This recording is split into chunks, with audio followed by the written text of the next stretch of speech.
everyone, welcome back to my channel. Thank you so much for joining me today for my knitting podcast. If you're a returning viewer, welcome back. Thank you so much for sticking with me. And if you're a new viewer, this is my knitting podcast where I talk about and show my current knitting projects.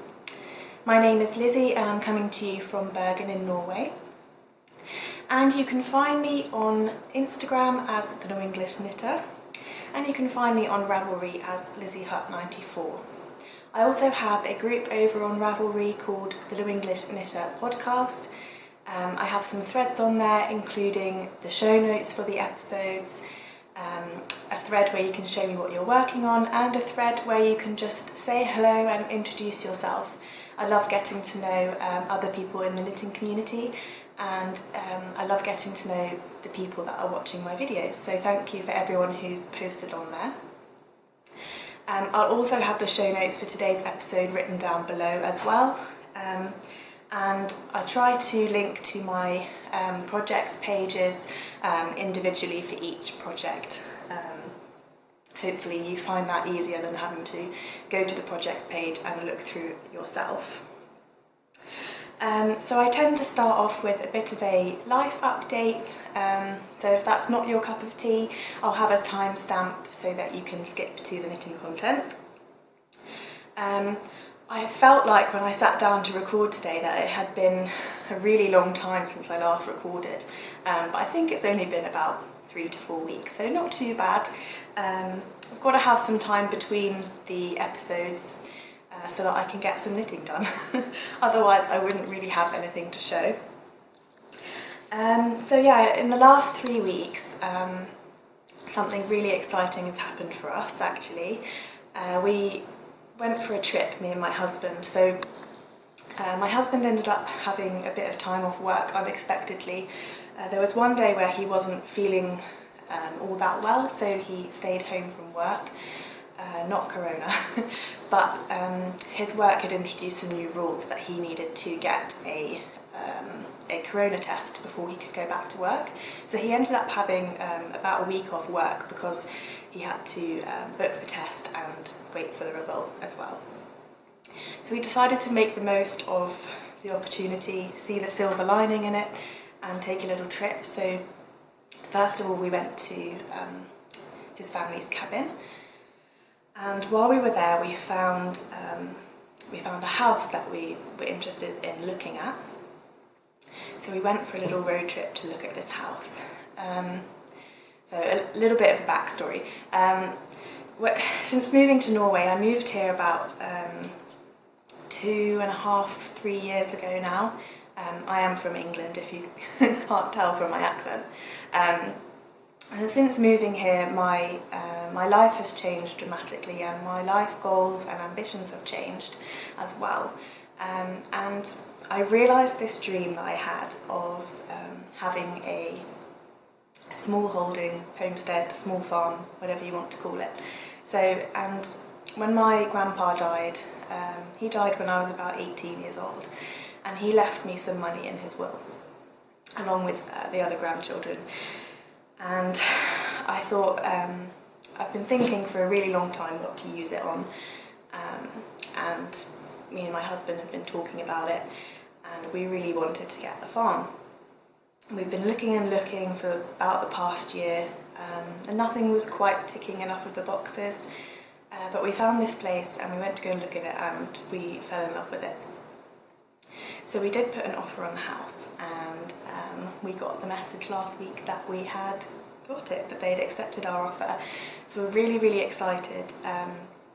It's actually over in the east side of Norway. So right now we're living on the west side, near Bergen. So it's going to be a very, very big change. It's a little bit scary, but we're really excited about it. My husband's actually studying right now for the next 3 years or so at the university in Bergen, so we're not going to be moving until he's finished with that. So we've got some transition time. At the moment we'll be using it as a kind of cabin or holiday place, and working on it, fixing it up during any free time that we have. But yeah, really exciting. And that's the main thing that's happened in the last 3 weeks. I can't think of anything else because that one's like at the forefront of my mind. So yeah, I'm really excited. The plan is to have a big garden where I can grow lots of vegetables and maybe have some fruit trees, some chickens. I would love to have some goats, that kind of thing. But yeah, we'll see. So hopefully I can take you along on that journey, but it won't be for a little while. So that's it for the life update, I think. So we can get on to the knitting content now. Let's see, I do have a few finished objects and some works in progress. I've got my dog here next to me. I don't know if you can see her. I think she gets a bit confused when I'm recording. I don't normally sit here, so she's like, what are you doing? Yeah. Okay, so the first thing that I have that's finished is the winter sweater, cabin sweater that I've knit for my dog.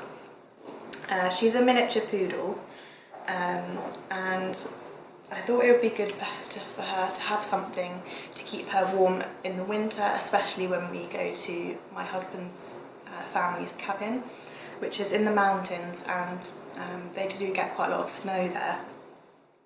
So I chose to knit out of the Alafosslopi yarn, which is 100% Icelandic wool. So it's very, very rustic, a little bit scratchy, not that she'll mind. And this colour, I love this colour. I think this is one of my favourite colours, especially to knit with. It's a kind of burnt orange. This is the colour 1236. And I actually didn't follow a pattern for this. I did talk about this in my last episode. I had knit, I started knitting her one using a double knitting technique, and it didn't go particularly well, so I ripped that out. And this time, rather than starting from the neck part down towards the back of the body, I actually started on the body itself. So I measured around the widest part of her body, around her kind of chest area, and worked out from my swatch how many stitches I would need, and just knit in the round for the length of her body. And then I started to separate here for the legs. And yeah, I mean, it's kind of hard to explain what I did, because I kind of just winged it, and I kept trying it on her numerous times. She wasn't very happy about that, but I just wanted to make sure I'd get a good fit. And this time I added this kind of flappy section here. So her legs will go through this part here, which is nice and wide, and then this will go between her legs, and I've popped some popper buttons on so that it's nice and easy to get on and off. So I'm not really sure how well that's showing, or how well you can see how that would go on her. Hopefully I can put it on her after this and record some clips to show you. I then picked up the stitches at the back of the body, and yeah, I cast off kind of half of them, that will be under her belly, and then knit a little bit longer. And overall I'm really happy with it. The only thing is that when she's wearing it, sometimes the back tends to kind of flip over a little bit, or it's kind of just sticking up that little bit. It's quite funny actually. She looks a bit like she's wearing a cape, like she's a super dog or something.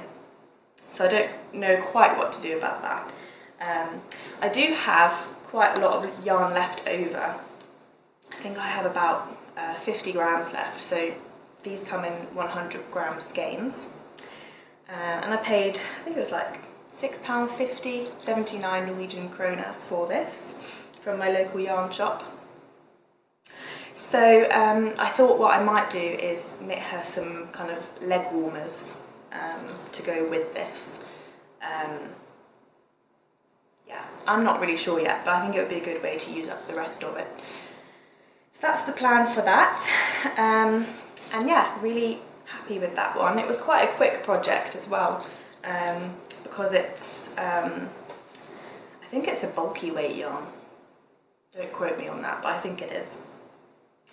Okay, the next finished object I don't actually have here to show, but it's something that I started, gosh, it must be back in the spring or something.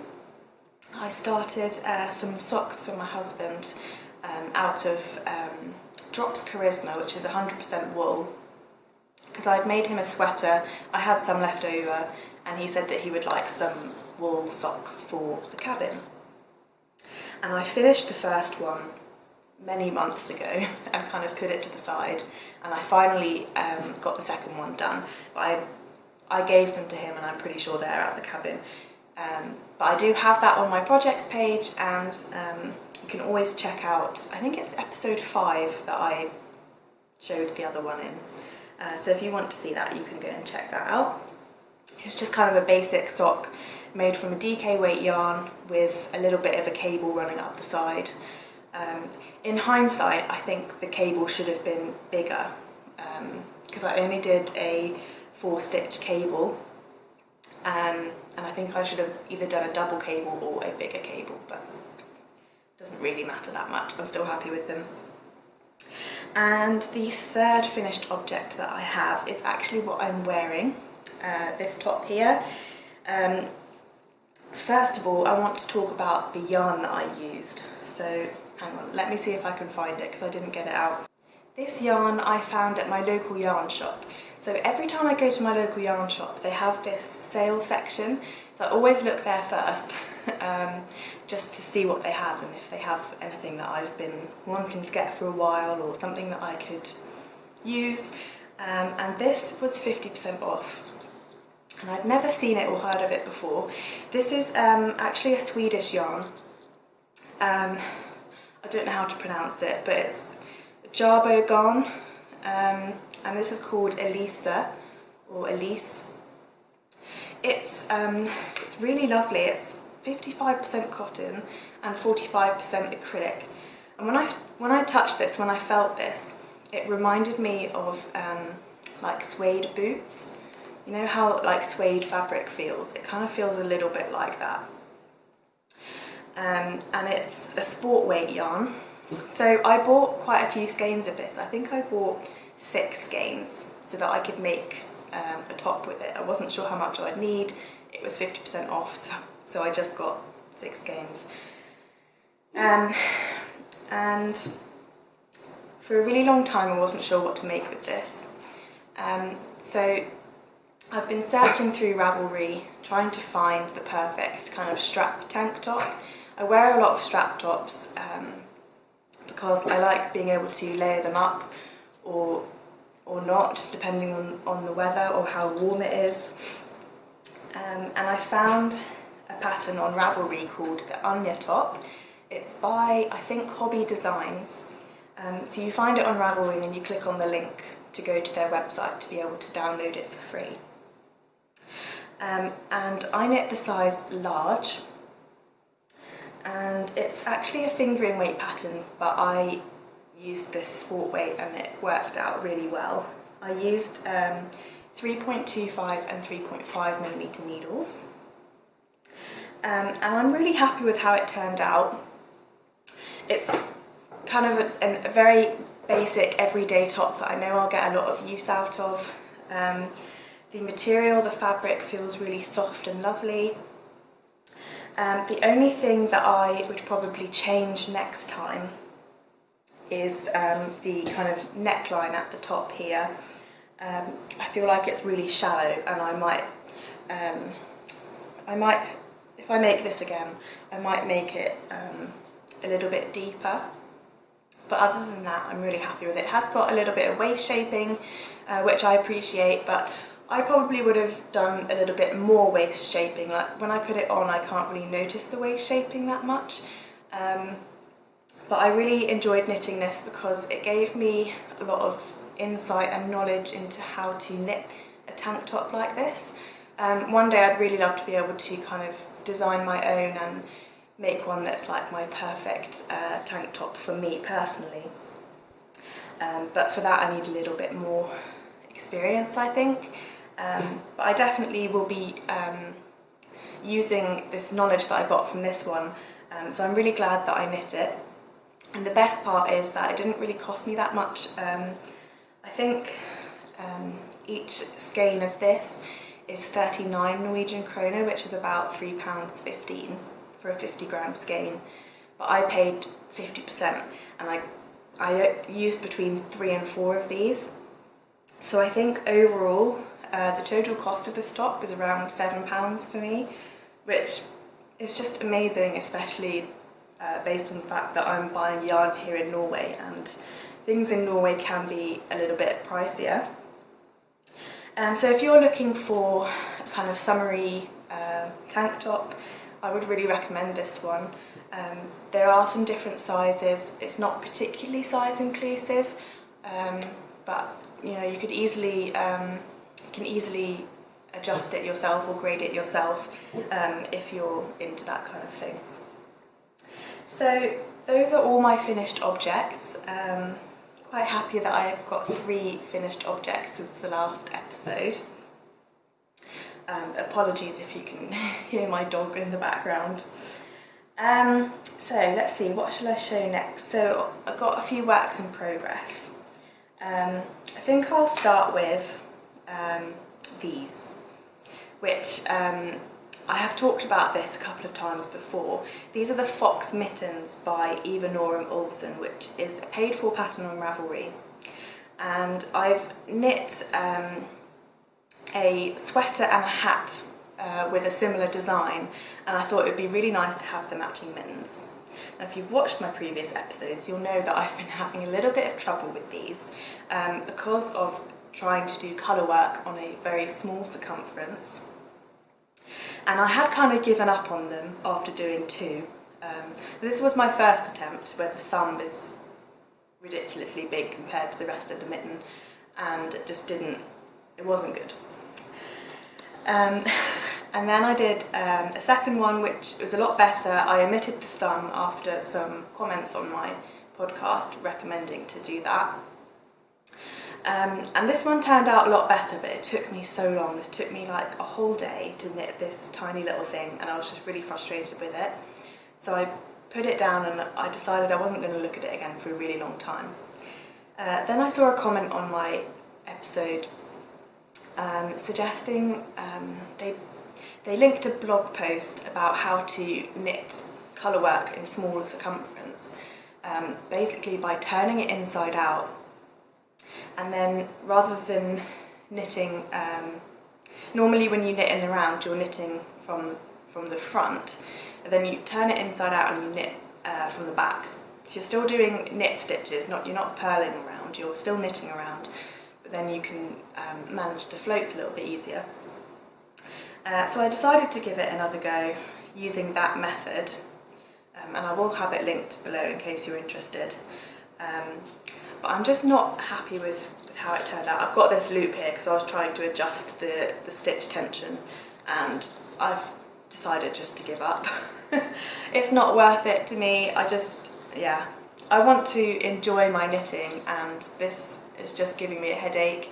I'm not really enjoying the process, I'm not really enjoying the end product, so I've decided that I'm just gonna let it go.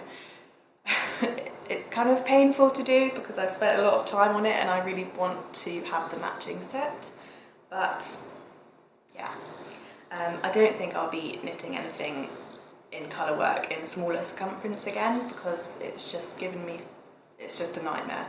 Maybe other people are good at it, but for me it was just, yeah.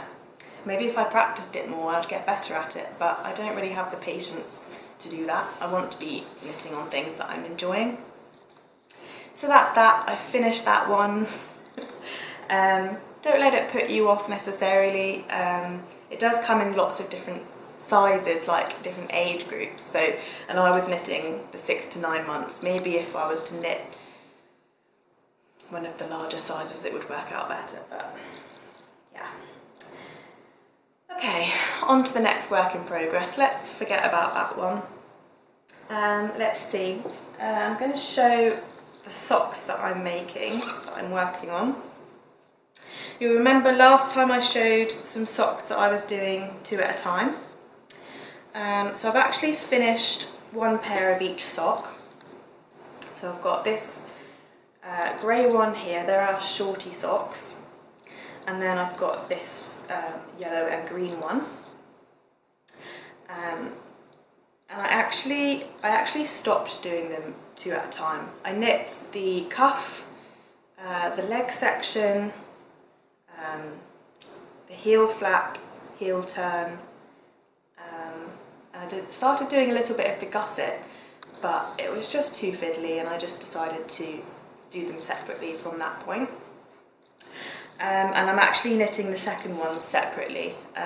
So I did enjoy starting them off as knitting them 2 at a time, but then I kind of got bored of it, and it was slower than how I'm used to doing socks. Normally I get into a really good rhythm, and I'm quite quick at going around because you're just knitting. If you're doing a vanilla sock, you just knit, knit, knit and keep swapping needles, and whereas when you're doing 2 at a time you have to be aware of where the yarn is for each sock, and you're kind of taking it over and back, and it was fun to start with. It's always nice for me to learn a new technique.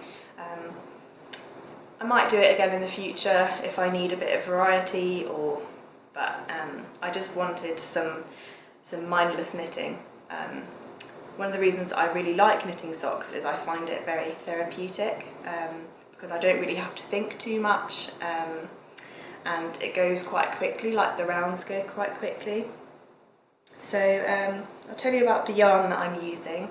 This is Drops Fabel, and I'm using, let's see, what are the colourways? I've got 650, which is forest colourway, and I've got 905, which is the grey-black colourway. I'm really enjoying working with this yarn. It's very similar to Opal and Regia yarn, and it's very affordable. It's between £2 and £3 for each skein, and I'm going to get 2 socks, like a pair of socks from each skein, because I'm doing contrast cuffs, heels and toes. And here is the contrast colours. I can't remember what these are, but I'll have them written down below. They're just leftovers from other projects that I had. So yeah, there's not really much else to say about those. If you'd be interested in knowing how I knit my vanilla socks, then just leave a comment down below, and I could record an episode dedicated entirely to that. I've been knitting socks for 1.5 to 2 years now, and I've definitely learned some really good tips for that. So yeah, not much else to say about that one. I hope to have those finished soon so I can work on some new socks. I have a lot of sock yarn, a lot of socks that I want to make. So the only other thing I have to show today is a headband that I'm working on. If you've watched some of my previous episodes, you'll know that I really like knitting headbands. I don't always want to wear a hat, but I need something to keep my ears warm, especially where I live by the sea. It can get quite windy, and that can make my ears cold. So I had a skein and a little bit left of this Dala Alpakka Magic yarn in the colour 313. It's a nice kind of lime green, but it's kind of a little bit variegated. It's really nice. It's got some good depth to it. It's really soft and kind of springy. I don't know if you can see how much stretch it's got to that. I think it's one of those like chain type yarns, but I'm not sure. I'm not very good at knowing about how a yarn is put together or spun. But I had a skein and a bit left, and I was wanting to do something with it. So I decided to start a headband. and I found this really nice pattern on Ravelry. It's a free pattern. It's called the Celtic Headband by Juliana Lustenader, and it uses 5mm needles and bulky weight yarn, which is what I'm using. And I've done just over, I think, 10 inches. I think you knit around 20 inches and then join it together, and then it has a little bit of stretch to fit on your head. I love making headbands because one, the gauge doesn't really matter because you're usually knitting the length and then putting it together into to join it in the round. So the gauge doesn't really matter. The gauge is going to affect how wide the headband is, but usually headband patterns are very adaptable. You could change your needle size, you could change, depending on the pattern, how many stitches you cast on. So you can use whatever yarn you want. It's great for leftovers. It doesn't use a lot. I think this pattern recommends about 125 meters to 135 yards of bulky weight yarn. But you could substitute any other yarn that you want. You just might need a different amount. But the only modification I made is doing a provisional cast on. This is not something that's written in the pattern, but I just know from experience from knitting other headbands that haven't used a provisional cast on, that when I've gotten to the end and needed to seam it together, I wish that I had done a provisional cast on to make that a bit easier, so I can do like a 3-needle bind off. I much prefer doing things like that than having to seam. I will seam if I have to, but I'm just not very good at it. Maybe I should be practicing, but yeah, I really like a provisional cast on for things like this. So it has this really, really beautiful cable pattern. So it's great if you're wanting to practice some cabling. I don't actually use a cable needle. I use a stitch marker that I have.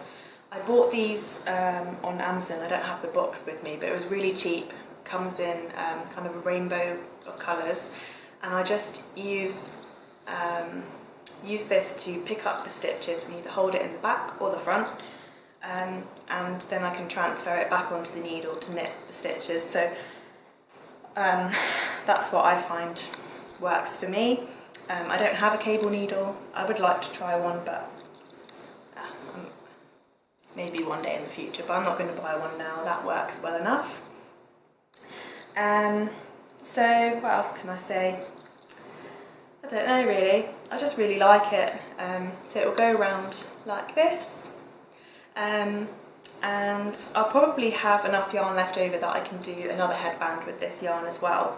I'm trying to work through my stash at the moment, and I have, you know, just random skeins here and there. So yeah.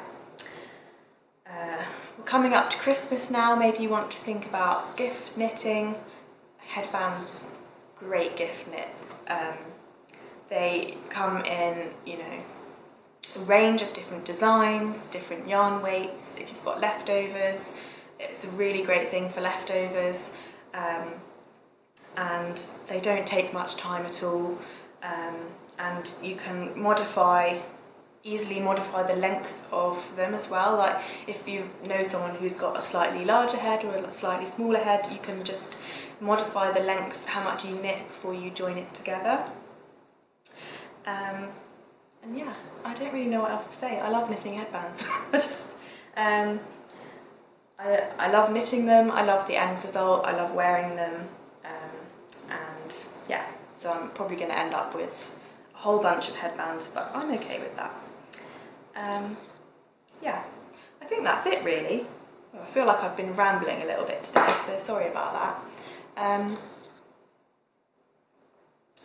But yeah, I hope all of you are doing well. I hope you're enjoying some knitting or crafting, whatever it is that you enjoy. I hope to be with you within the next, you know, couple of weeks, but I think it usually works out to be about 3-4 weeks at the moment, so we'll probably just continue with that. Don't forget to like and subscribe my video. That would really help me And if you enjoy watching my videos, it would be great if you would share it with other people who you think would enjoy them as well. And don't forget to join my Ravelry group and come and say hello, introduce yourself. I'd love to get to know some of you a bit more.